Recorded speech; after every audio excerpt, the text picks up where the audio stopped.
Oke, halo apa kabar teman-teman Smart Networker dimanapun Anda berada. Ketemu lagi dengan saya Rio di sini. Nah, dan dalam video kali ini saya kedatangan seorang tamu atau seorang guest yang sangat luar biasa. Jadi beliau ini adalah seorang networker yang notabene-nya beliau ini sudah malang melintang di industri network marketing dan sampai beliau ini sempat menerima reward juga berupa mobil. Nanti teman-teman bisa cerita sendiri, simak ceritanya dari beliau. Namun saat ini beliau merasa stagnan dan ingin bangkit kembali ingin bangkit kembali di industri network marketing karena dari informasi yang saya dengar beliau ini rindu rindu mengelola tim di network marketing. Dan yang menarik adalah kita bisa lihat dan mudah-mudahan teman-teman bisa belajar dari beliau apa sih obstacle atau kendala yang saat ini beliau alami untuk bangkit lagi di network marketing, karena beliau sempat cerita sama saya katanya memang banyak ternyata di luaran sana notabene-nya dalam tanda kutip mantan leader yang ingin kembali terjun ke network marketing tapi merasa berat karena mungkin daftar namanya udah basi dan lain-lain. Nah, ini kita langsung aja saya perkenalkan orangnya yang ada di seberang sana, asalnya dari Jawa Timur, Pasuruan, Bapak Odin. Oke, terima kasih Pak Rio. Waduh, sambutan yang luar biasa ya. Edifikasinya terlalu wow. Iya. Oke, sebelumnya gimana kabarnya Pak Rio? Wih, sehat dong Pak. Makanya kita bisa ngobrol di sini. Ya harus. Iya, harus sehat dan selalu semangat Pak Rio ya. Gimana nih Pak? Gimana Pak? Mungkin bisa diceritain. Jadi gini Pak Rio, memang melihat apa ya bisnis network hari ini, ya kan. Jadi saya merasakan sendiri. Dulu ketika bangun bisnis network ya yang notabene memang dengan cara dulu yaitu ya kita prospecting, terus mengundang, dibawa ke pertemuan presentasi ya secara offline tentunya, karena memang dulu itu kan ya masih offline ya, masih offline. Nah, kendalanya seperti ini kan banyak nih ya mantan leader ya, bisa dikatakan mantan leader yang seperti Pak Rio sampaikan bahwasanya ketika mereka yang mungkin sudah lama vakum atau yang ingin kembali ke network itu bingung. Bingungnya kenapa? Salah satu sisi dari daftar nama. Nah, sudah menjadi rahasia umum bahwasanya ketika orang ini sudah lama sekali main di network marketing atau yang notabene itu pindah-pindah perusahaan, ya kan? Yang itu kelihatannya apa ya? Daftar namanya itu bisa dikatakan basi gitu ya. Karena apa? Ketika kita mencoba untuk join di perusahaan baru dan menggali daftar nama yang kita punya dan kita menghubungin itu selalu ya mau nawarin apa lagi nih, atau lu lagi kan gitu kan. Nah, itu yang terjadi yang pertama. Terus sehingga ketika prospecting, apalagi di era yang digital seperti hari ini kan menjadi sebuah pergeseran cara bisa dikatakannya. Dan itu saya sangat tertarik sekali kalau memang misalkan di mana dunia network ini ketika nanti masuk atau dikawinkan dengan era yang hari ini istilahnya digital marketing, ini memang harus mau nggak mau kita harus melebur ke sana lah. Ini seperti apa kan gitu. Makanya saya senang sekali hari ini bisa ngobrol sama Pak Rio yang notabene secara basically adalah digital marketer, ya kan. Terutama expert sekali di funnel marketing lah. Ini saya ingin tanya nih beberapa dari kendala-kendala apa yang mungkin bisa jadi ini adalah jawaban bagi para networker lama yang ingin bangkit kembali, karena sebenarnya tidak bisa dipungkiri orang-orang yang sudah pernah join di MLM ya, itu jiwanya sudah network, rohnya itu network. Mereka disuruh ninggalkan itu sebenarnya ya enggan gitu loh.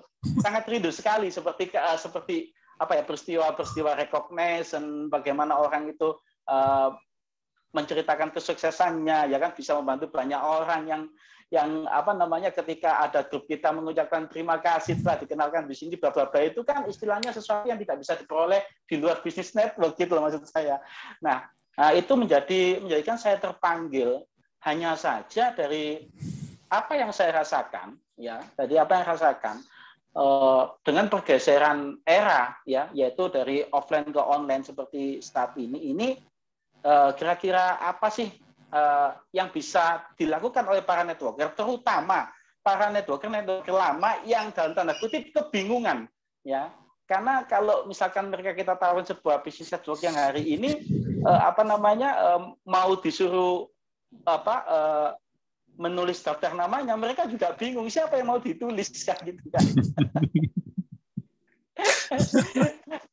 Nah, itulah yang mungkin orang sebenarnya kalau saya katakan ya, sebagian orang mengatakan ketika ditawarin network mereka tidak mau join atau tidak mau bergabung, itu bukan berarti mereka tidak mau sebenarnya. Cuman mereka itu malu dan bingung ketika saya mau join, ini siapa yang harus saya prospek? Karena ibaratnya daftar nama sudah basi. Iya, itu. Jadi mungkin ada beberapa hal yang akan saya tanyakan ke Pak Rio. Ya, mungkin ini juga akan bisa menjadi sebuah problem solving ya bagi teman-teman yang pingin bangkit kembali, ya, yang pingin kembali ke dunia network, merasakan auranya, merasakan semangatnya dulu ketika mereka itu keberhasilannya seperti itu nanti Pak Rio. Boleh.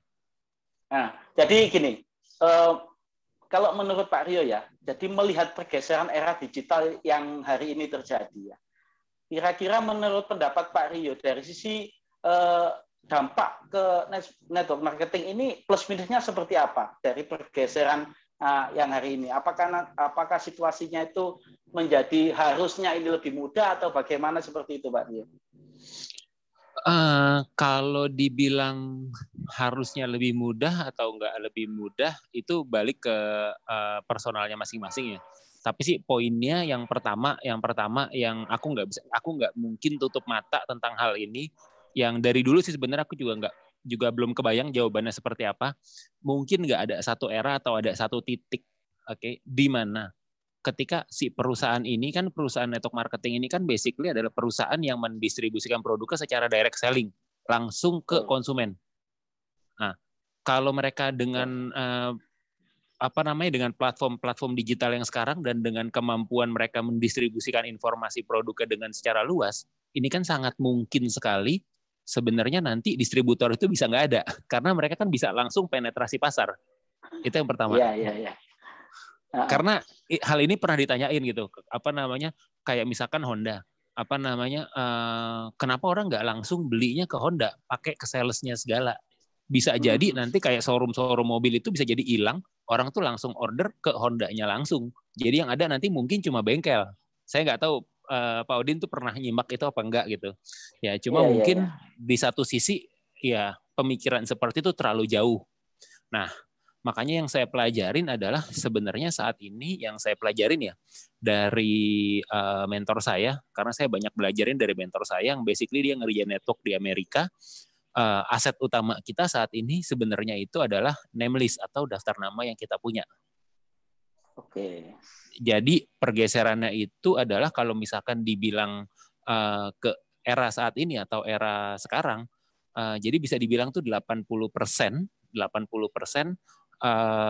faktor keberhasilannya itu adalah di mana ketika si network marketer ini ketika ingin beralih ke online, mereka bisa menambah daftar nama mereka atau mereka bisa mengumpulkan name list mereka. Karena kan kalau dulu kan kita kan pasti akan, kalau misalkan daftar nama kita habis nih Pak, kita akan nyari orang-orang yang nggak kita kenal, benar nggak? Which is itu adalah prospecting. Betul.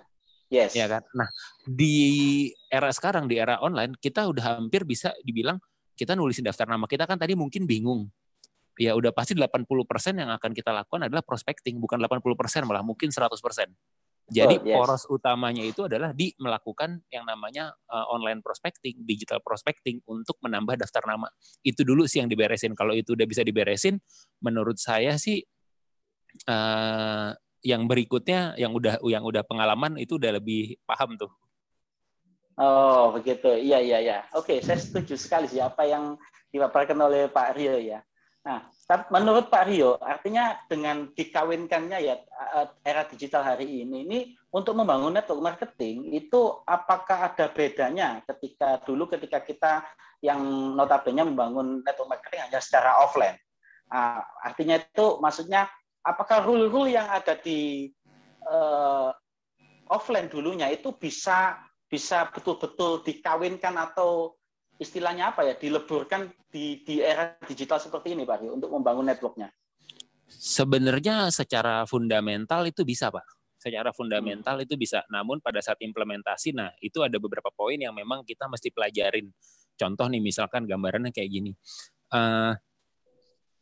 Apa namanya? Kalau kita ngomongin mengerjakan network marketing secara online atau secara digital, poinnya misalkan ada istilah-istilah di online atau istilah-istilah digital yang pasti perlu diadaptasi atau itu perlu dipelajarin atau perlu dipahamin oleh networker. Ada istilah-istilah yang seperti itu gitu. Jadi kalau misalkan kenapa? Agak nge-lag ya? Iya, agak nge-lag. Kalau istilah-istilah itu, poin itu udah bisa nih, misalkan waktu kita melakukan ini di offline itu kayak begini. Nah, begitu geser ke online itu di poin ini loh. Jadi kita migrasinya tuh enak gitu. Artinya secara framework harusnya sama ya. Artinya kalau dulu kan kita mengenal 7 langkah sukses misalkan seperti itu. Artinya secara framework harusnya sama, hanya saja bagaimana cara migrasinya dari offline ke online seperti itu, Pak Ria. Yes, betul. Gambarannya kurang lebih seperti itu. Jadi yang penting kita tahu touch point-nya itu adanya di mana gitu. Framework-nya itu ini apa? Contoh misalkan framework-nya itu kan goals-nya adalah misalkan prospecting. Prospecting itu kita nambah daftar nama, bukan prospek orang. Iya kan? Oke. Nah, goals-nya yaitu. Nah, setelah daftar namanya kita punya, nah biasanya kan pada saat kita melakukan prospecting itu kita akan membangun komunikasi untuk nanti kita tawarkan dia gitu. Nah, itu berarti rules-nya itu mesti beres gitu, namanya juga prospecting gitu. Artinya dibangun kolamnya dulu ya gitu kan ya. Dibangun kolamnya dulu, bagaimana itu kalau istilahnya yang saya tahu itu namanya lead magnet kan gitu, seperti itu Pak Rio ya. Jadi gambarannya kurang lebih seperti itu. Seperti itu. Jadi prospecting ini ya kita harus sediakan bahan bakunya dulu, alias daftar namanya dulu kan gitu kan. Ya benar. Dan itu skill itu ya dari dulu tetap ada gitu. Jadi bukan berarti begitu kita geser ke online ya banyak orang kan yang berpikir tinggal copy paste tapi nggak ngerti kenapa itu jadi kayak begitu. Nah kalau nggak ya cuma akan long last selama itu bisa di copy paste. Begitu itu udah nggak bisa di copy paste, atau maksudnya gini, mungkin itu tetap bisa di copy paste tapi itu udah terlalu banyak campaign itu dilihat sama orang. Gambaran kurang lebih kayak gitu. Makanya sebenarnya skill untuk nambah daftar nama salah satunya itu adalah skill untuk yaitu tadi bikin campaign-nya atau dia menambah daftar nama baru dengan cara seperti apa. Nah, itu skill mutlak sih kalau gambaranku ya. Iya. Kan kalau dulu prospecting ketika di offline itu kan menurut saya agak berbeda dengan online, karena gini maksud saya. Setidaknya dulu ketika offline kita itu bisa misalkan waktu di ATM kan ajarannya kan dulu seperti itu. Bagaimana 1 meter kita SKSD lah istilahnya ya kan. Ya kita coba kenalan, tukar kartu nama, ice breaking dan segala macam. Setidaknya kan itu kan bisa face to face komunikasi lah, paling nggak bisa berjabat tangan. Nah, kalau secara online itu bagaimana ya? Maksudnya membangun dari sisi emosinya untuk menyentuh supaya mereka lebih aware ke kita, karena kan ya tidak kenal sama sekali tentunya, seperti kan untuk prospecting di online ini seperti apa nantinya Pak Rio? Jadi kalau misalkan ditanya nggak kenal sama sekali, biasanya yang kita lakukan itu mirror and match sih. Maksudnya mirror and match itu contoh nih, misalkan tadi Pak Odin bilang adalah mungkin di luaran sana juga banyak orang-orang yang notabene-nya mirip atau sama seperti Pak Odin yang pernah punya pengalaman dan itu pengen bangkit lagi. Nah, itu kan bisa artinya kan yang kita lakukan juga di offline juga kita akan melakukan mirror and match kan. Pada saat kita nyapa, nggak usah jauh-jauh. Contohnya kalau misalkan kayak aku di toko buku gitu. Aku ada di satu rak yang sama nih. Terus lagi nyari-nyari buku, silakan buku tentang leadership. Terus ada orang itu lagi nyari-nyari. Kadang-kadang aku tegur aja, Pak, lagi nyari buku leadership. Aku bilang gitu kan. Ini bagus nih. Aku kayak gitu aja, kayak orang belaga bego aja. Ya sama, artinya kan di situ kan ada mirror and match di situ. Dan ketika di online ya, itu campaign-campaign yang kita bangun itu artinya kita bisa melakukan mirror and match. Artinya mirror and match seperti apa sih yang mau kita bangun atau mau kita komunikasikan, dan itu biasanya ya emosionalnya bisa langsung dapet meskipun nggak langsung 100% tuh kena gitu. Tapi minimal tuh dia mau ngelirik dulu gitu kan. Oke, saya paham. Iya kan, ya kan memang Pak Rio ini kan orang yang memang sangat expert di funnel marketing ya. Jadi kalau begini, maksud saya, Pak Rio kira-kira ada nggak gambaran bagaimana flow funnelnya ya kan, secara online marketing itu apa namanya, bagaimana menggiring orang dari prospecting, tentunya menggali daftar nama dulu, terus prospecting sampai istilahnya menjadi lead prospect kan, bagaimana dari calon prospek menjadi prospek gitu. Gambaran flow funnel-nya itu mungkin Pak Rio punya gambaran seperti apa Pak Rio? Bentar ya, ini aku cek coba nyimpen nggak ya filenya.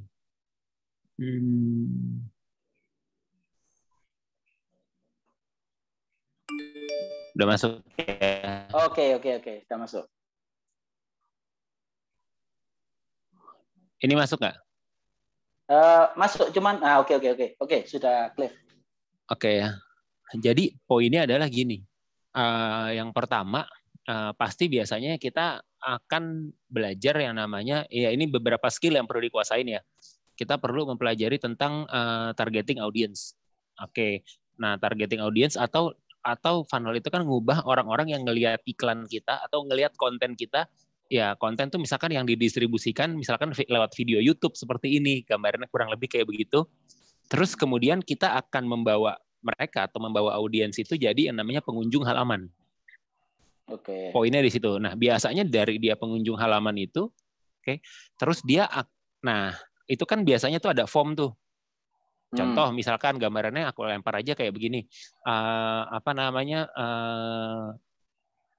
7 skill atau berapa skill digital marketing yang perlu dikuasai oleh networker yang ingin membangun jaringannya secara online, misalkan kurang lebih kayak gitu.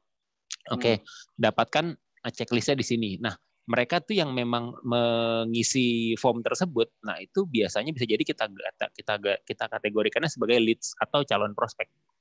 Jadi, nah itu adalah media yang kita bangun untuk membuat lebih banyak daftar nama di posisi lead ini. Atau misalkan contoh campaign yang mau kita bangun itu adalah misalkan di perusahaan kita ini kuatnya memang di produk yang bisa dijual karena memang komisi retailnya cukup besar. Nah, kurang lebih seperti itu. Nah, mungkin kita bisa bahas empat skill yang perlu dikuasai atau 4 skill yang bisa Anda pelajari untuk menghasilkan uang lewat internet.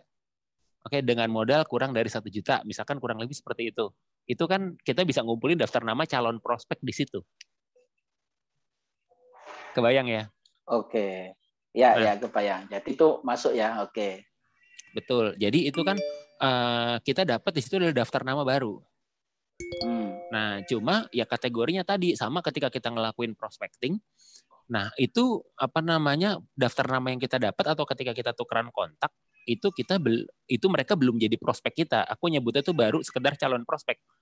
Masih calon prospek ya? Masih calon prospek. Nah, kategori prospek itu biasanya aku masuk kategori ke orang-orang yang bersedia menyimak presentasi kita. Jadi biasanya kan dari daftar nama yang udah kita punya, udah kita kumpulin, yang akan kita lakukan adalah kita akan buat janji untuk ngundang ke dia, bener nggak? Betul, ya. Betul. Buat janji untuk ngundang, untuk nyimak presentasi kita atau nyimak pertemuan bisnis kita atau apapun itu gitu. Atau misalkan kalau di online bisa jadi dia nyimak video yang video tentang bisnis kita, gambarannya kayak gitu. Mungkin itu bisa dengan pertemuan berbayar atau dengan infopack yang sifatnya berbayar, apapun itu gitu. Oke. Misalkan gambarnya kurang lebih. Nah, orang-orang yang bersedia menyimak itu. Nah, itu baru aku masukin kategori prospek. Jadi mungkin gambaran analoginya ini adalah antara kemarin apa istilahnya tuh kalau di sekarang itu yang lagi ramai karena COVID itu antara ODP sama PDP gitu. Oke, ya, oke. Nah, kalau calon prospek itu mungkin kategorinya lebih ke ODP. ODP itu orang dalam pengawasan. Maksudnya orang dalam pengawasan untuk diprospek gitu. Jadi dia belum dinyatakan penderita positif. Atau bahkan belum dinyatakan positif, tapi sudah dipantau ya, karena mungkin karena mungkin setidaknya tertarik kalau misalkan dikonversikan ke network marketing, setidaknya dia tertarik ke peluang kan gitu kan. Ya, gambarannya kurang lebih seperti itu. Ya, dia ingin tahu seperti apa sih sebenarnya potensi di network marketing. Mungkin seperti itu masih calon prospek lah ya, masih istilahnya yang masih ingin tahu kan gitu kan, masih ingin tahu ya. Baru setelah itu nanti meningkat menjadi PDP kan gitu kan Pak. Ya, PDP. Nah, ketika memang dia udah positif bersedia untuk menyimak informasi kita, nah itu aku masuk kategorinya prospek.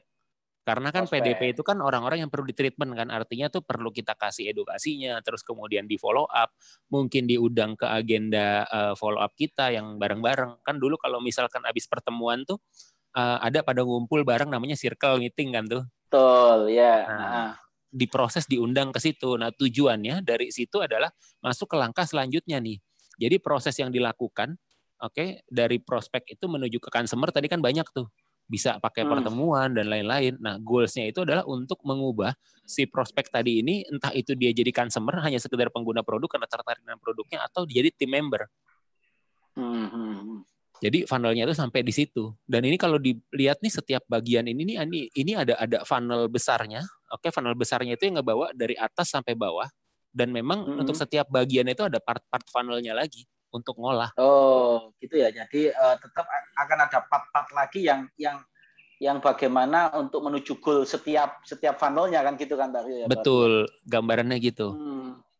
Makanya kan di bagian prospek ke consumer ini, apa sih yang akan kita lakukan prosesnya, proses marketingnya supaya mereka memang mau ngambil keputusan entah itu jadi consumer atau jadi team member. Gambarannya gitu. Nah, dan kita kan tahu nih, biasanya nih pas di kondisi team member ini, nggak akan semuanya mereka jalan. Iya toh? Betul. Atau si consumer ini nggak akan semuanya dia melakukan repeat order berikutnya. Nah, itu berikutnya itu ada funnel berikutnya untuk ngolah orang-orang yang ada di sini supaya kalau consumer dia mau melakukan repeat order. Kalau sekedar team member, dia mau jalan, mau promosi untuk melakukan recruiting. Nah, ini biasanya kita nyebut namanya onboarding funnel. Jadi di mana orang-orang yang baru, entah itu consumer atau team member, ketika mereka join, ketika mereka masuk, apa sih yang akan mereka pelajarin supaya mereka bisa melakukan hal yang bisa dilakukan oleh seorang recruiter ini.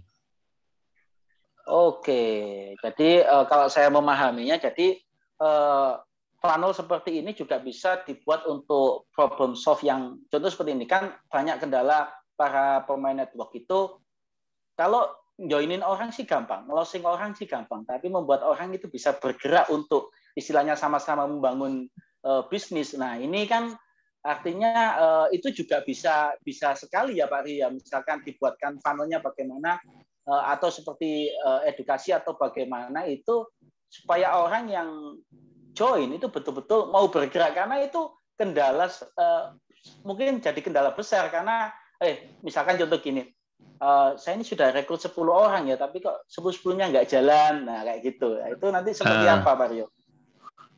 Apa namanya jadi kalau itu ya berarti 10-10 yang nggak jalan ya karena mungkin funnel yang di rekruternya atau untuk diaktifasi personnya ini belum ada gitu. Karena kan sebenarnya gini, orang itu bukannya belum mau jalan, tapi mungkin biasanya itu karena mereka tuh belum tahu nanti mereka ngejalaninnya gimana. Nah, itu sebenarnya kembali lagi ke situ. Ya, karena kan aku kalau misalkan nanya nih, ntar ini aku balikin ke ini gimana caranya balikin ke muka ya. Oke.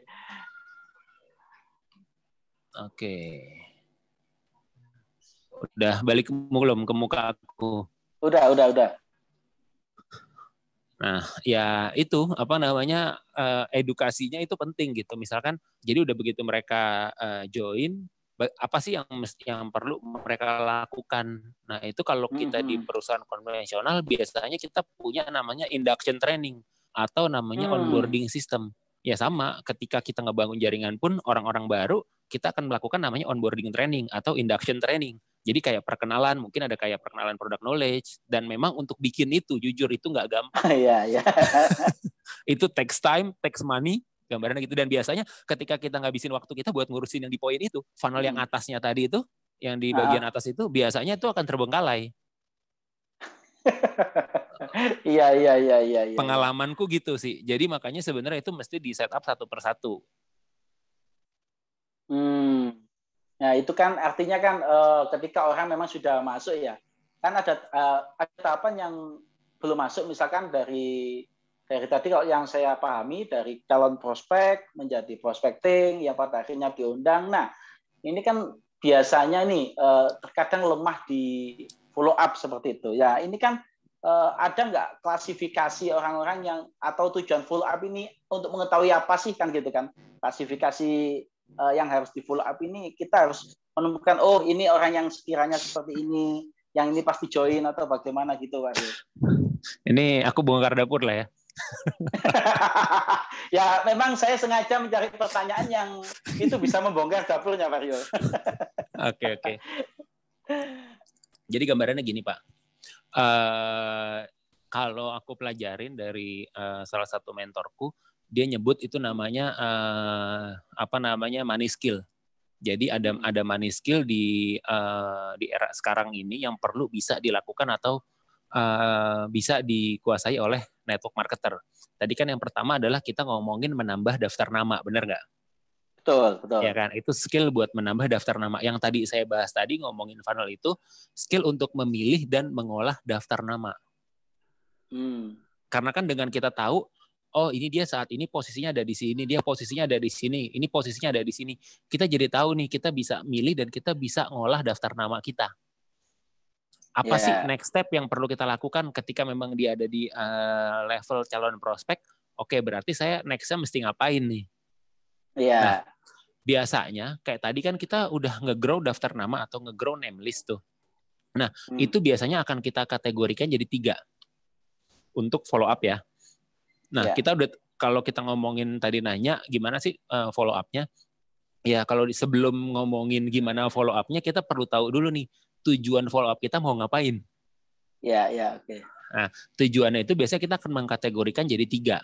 Nah, kategori pertama itu yang aku pelajarin itu adalah kita akan misahin orang-orang yang saat ini sedang happy dengan apa yang dia lakukan. Jadi dia cuma sekedar mencari informasi. Oke. Itu kategori yang pertama tuh. Jadi pokoknya mereka sedang happy dengan apa yang saat ini dia lakukan dan dia memang sedang mencari informasi. Oke, dan ini pasti akan menjadi jumlah orang yang terbanyak atau terbesar. Karena gambarannya gini, aku lupa sama waktu itu aku ditunjukin sama mentorku, itu tuh ada riset yang dia lakukan dan kenapa dia nggak menyarankan aku untuk kalau ketika melakukan campaign atau nge-grow daftar nama langsung direct direct ngomongin peluang. Gambarannya bukan direct ngomongin peluang, kita ngomongin peluang tapi direct langsung nawarin apa yang saat ini aku kerjain. Beda ya antara direct nawarin peluang sama direct langsung nawarin gitu. Oke. Jadi direct langsung nawarin tuh, hey gue punya ini nih, lu mau join nggak gitu. Tapi kalau ngomongin peluang ya kita akan ngomongin peluangnya kayak begini. Kalau lu mau peluangnya kayak begini, nah ini penawarannya loh gitu. Oke.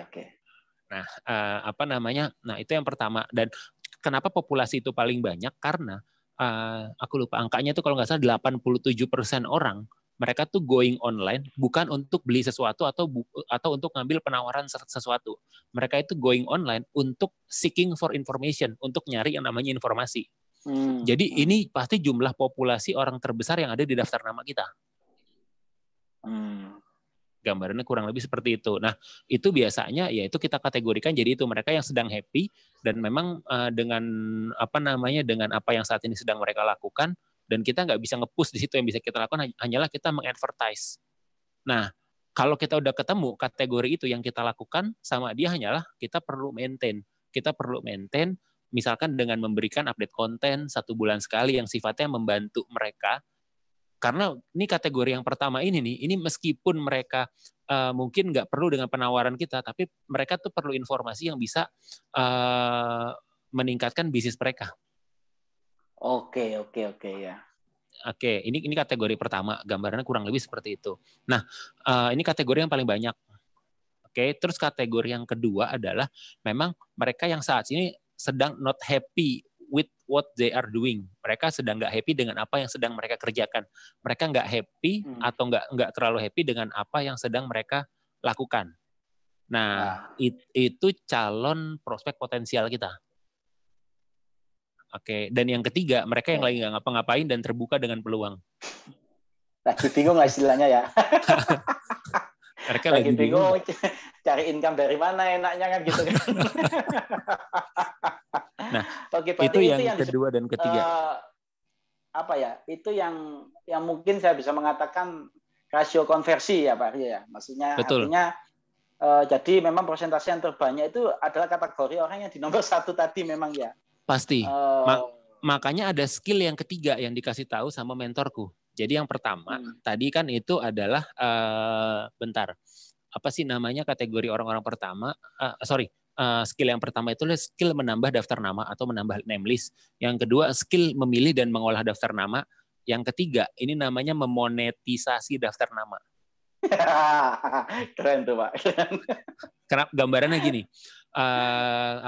Kalau kita ngomongin memonetisasi daftar nama, ya tadi kita balik ke 3 kategori ini. Pertanyaannya adalah dari 3 kategori ini kita monetisasinya gimana nih? Jadi dia bilang gini, seru nggak sih kalau misalkan lu bisa dapet duit, lu bisa menghasilkan active income, oke? Bahkan ketika lu menambah daftar nama sambil membangun passive income lu di belakang. Oh yes. I see. Oke. Nangkep maksudku ya? Iya. Jadi karena kan kita untuk nambah daftar nama kita butuh campaign. Nah pertanyaannya adalah apa sih? Bagaimana kita bisa melakukan monetisasi itu? Karena kalau enggak itu budget campaign kita terus-terusan gitu. Iya. Nah makanya tadi. Semakin. Kenapa? Gimana? Lanjut dulu pertanyaannya. Enggak. Maksudnya gini, jadi semakin saya bertanya, semakin saya ini penasaran. Artinya gini, seperti saya orang yang ingin kembali bangkit dari network ya, dari pemaparan semua yang Pak Rio sampaikan, ini makin penasaran. Artinya seperti saya ini orang yang ingin bangkit kembali, di mana ya saya bisa belajarnya seperti itu, funnel-funnelnya, mengklasifikasinya gitu. Ada rekomendasi toolsnya nggak? Mau pakai yang bahasa Indonesia, mau pakai yang bahasa Inggris? Nggak, serius Pak, serius. Artinya bisa jadi problem yang saya rasakan ini bukan hanya saya, ya kan? Artinya ya itu tadi yang saya sampaikan. Kalau orang sudah pernah masuk di network, apalagi betul-betul mendalami dan melakukan ya, itu seakan-akan itu dia itu sebenarnya tidak benar-benar keluar dari network marketing ketika dia itu vakum. Ya mungkin karena itu tadi dia bingung untuk menggali daftar nama, ya kan? Atau mungkin galau lah istilahnya, galau ketika banyak yang join tapi ternyata tidak ada yang gerak, ya kan? Ini kan banyak problem-problem yang dialami gitu. Yang artinya saya yakin tidak hanya saya, itu banyak sekali problem itu yang mereka alami gitu loh. Kalau ditanya jadi, belajar kenapa? Lanjut Pak, lanjut. Ya, gimana? Lanjut dulu tadi gimana? Ya, enggak, artinya kan seperti itu. Yang menjadi sebenarnya gini kan, ada beberapa titik frustasi yang mungkin saya rasakan. Saya tidak mencontohkan orang lain lah. Saya mencontohkan diri saya sendiri. Ada beberapa titik frustasi yang mungkin dirasakan oleh network marketer ya. Itu saya contohkan saya. Satu, ketika presentasi tidak bisa closing orang. Ya kan? Artinya titik presentasi itu mungkin jadi down. Ya kan? Satu, ketika presentasi atau nawarin sesuatu tapi tidak bisa closing. Terus yang kedua adalah ketika banyak yang closing, ya kan? Ya karena kita niatnya adalah grow, harapannya adalah orang yang closing ini bergerak dan sehingga menjadi tim saya besar. Ya, ini tidak terjadi. Ini menjadi titik frustasi kedua, Pak. Kan seperti itu kan. Ini ya kan ngapain kita punya misalkan punya jaringan member sampai katakanlah 100 orang. Ya yang gerak cuma satu orang doang kan gitu kan. Artinya terus yang lain ini ya saya tahu itu mungkin hukum alam ya, hukum probabilitas atau bagaimana, tapi setidaknya kan harusnya kan ada bagaimana cara setidaknya itu bicara tentang memaksimalkan atau membuat rasio itu menjadi tidak terlalu timpang kan seperti itu Pak. Harusnya ada. Apakah karena gini bisa jadi itu kesalahan dari funnel di awal ketika yang dari klasifikasi 3 orang ketika follow up itu semuanya dimasukkan karena orang join itu juga alasannya banyak. Ada yang mungkin alasannya sungkan karena mungkin temannya sendiri, kan gitu kan. Ada juga yang karena ya daripada lu follow up terus ya udah gue join supaya lu gak gangguin gue lagi, kan gitu kan. Kan itu ada terjadi sehingga filter yang harusnya kita lakukan supaya terjadi rasio orang yang jalan semakin banyak itu harusnya ada caranya. Itu mungkin suatu problem yang banyak para networker butuh penyelesaian lah istilahnya seperti itu, Pak Rio. Oke, kalau saya jawab di sesi kedua gimana? Cocok. Oke, jadi ini kita jawab di sesi kedua. Ini tak stop dulu sebentar. Ya.